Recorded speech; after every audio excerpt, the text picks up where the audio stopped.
ചേച്ചി എങ്ങനെയുണ്ട് ഉപയോഗിച്ചിട്ട്? നല്ലതായിട്ട് വണ്ടി ഓടിക്കാൻ നല്ല ആണല്ലേ? പോകാൻ പറ്റുന്നുണ്ട്. എങ്ങനെ ചേട്ടനോ? അടിപൊളിയല്ലേ? Okay okay okay. പക്ഷെ ഇത്ര ഞാൻ പ്രതീക്ഷിച്ചില്ല. പക്ഷെ പ്രതീക്ഷിച്ചതിനൊക്കെ അപ്പുറമായി.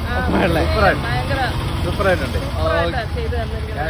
മുടക്കിയ പൈസക്ക് ഉണ്ടല്ലേ? ഉണ്ട്. പെഡലസ്റ്റ് ഒക്കെ എങ്ങനെ ഉപയോഗിച്ചിട്ടാ? പെഡലസ്റ്റിനൊക്കെ അടിപൊളി. റോഡിലൊക്കെ ഉപയോഗിച്ചിട്ട് ഓക്കെ അല്ലേ? കേറ്റൊക്കെ എങ്ങനെ ചവിട്ടാൻ പറ്റുന്നുണ്ടോ? ഏറ്റവും നല്ല സ്മൂത്ത് ആയിട്ട് ചവിട്ടാൻ പറ്റുന്നുണ്ടല്ലേ? നല്ല ഇതുണ്ട്. Okay okay. അപ്പൊ ചേട്ടൻ എങ്ങനെയാ ജോലി സ്ഥലത്തേക്ക് പോകാനാണോ അല്ലെ എക്സസൈസ് ആയിട്ടാണോ? എനിക്ക് ജോലി സ്ഥലത്തും പോകണം, പിന്നെ അത്യാവശ്യം നമുക്ക് ഒരു എക്സസൈസ് എന്നുള്ള രീതിയിലും കൂടെയാണ് ഞാൻ ഉദ്ദേശിക്കുന്നത്. ആണല്ലേ? ഇത് രണ്ടിനും ഉറപ്പാ. ചേച്ചിക്കോ? എനിക്കും അതെ. ഞാൻ ഇലക്ട്രിക് സ്കൂട്ടർ ഓടിക്കുന്നുണ്ട്. അപ്പൊ അതിന്റെ ഒരു ഫീലും കിട്ടുന്നുണ്ട്. ഉണ്ടല്ലേ? നന്നായിട്ട് പോകുന്നുണ്ട്. ആക്സിലേറ്റർ കൊടുക്കാനും ഗിയർ ചേഞ്ച് ചെയ്യുന്നതിന്റെ എല്ലാം നന്നായിട്ട് പോകുന്നുണ്ട്. ഉണ്ടല്ലേ? Okay, thanks for review. Okay okay, ശരി. Thank U.